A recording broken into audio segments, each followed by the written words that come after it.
you have to understand that the pharmaceutical industry runs the medical industry.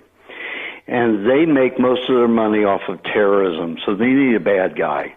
So they call the bacteria in the mouth the bad guy, but the bacteria never causes dental decay or any kind of problem. It is there to enter the food right away.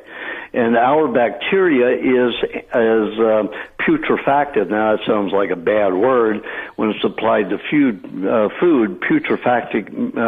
Putrefaction means the spoiling, bad decay of the food. However, that doesn't happen except with cooked food, putrefaction of that nature. But when we talk of putrefactive bacteria, we're talking about a bacteria that digests animal cells, dairy, meats, eggs, things like that.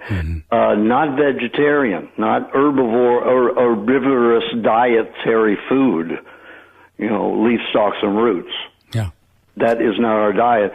Plus, when we get to the stomach, our hydrochloric acid, if you put that on vegetation, it doesn't break it down.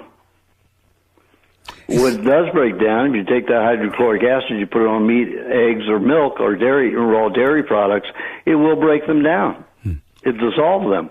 And we have that all throughout the large and small intestines.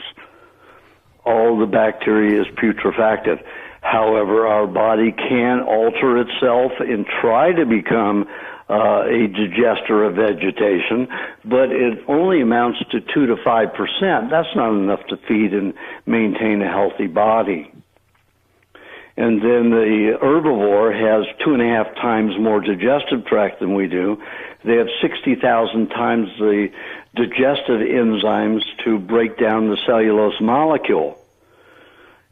So our food passes through in 24 hours. For them, it's 48 hours. They have 2 to 4 stomachs. They rechew and regurgitate and swallow and regurgitate and rechew and swallow up to 7 times to break down that cellulose. We just don't do that. So what about the argument that the vegetarians make, well, our large intestines are too long to be carnivores like tigers and dogs? It's real short, only a few feet, but we have 12 feet of... Well, yeah, we have about that. The dog and a cat's entire digestive tract is about 1/3 the length of ours, and the food goes through their system in 10 hours. For us, it's 24. However, we have the same amount of hydrochloric acid, it's just not concentrated in the stomach. They have to have it concentrated in the stomach because they don't chew their meats into smaller portions. Plus, they eat bones, and they need an intense amount of hydrochloric acid to do that. That's why it's greater in the stomach. However, we do, throughout the small intestines, secrete this hydrochloric acid when necessary.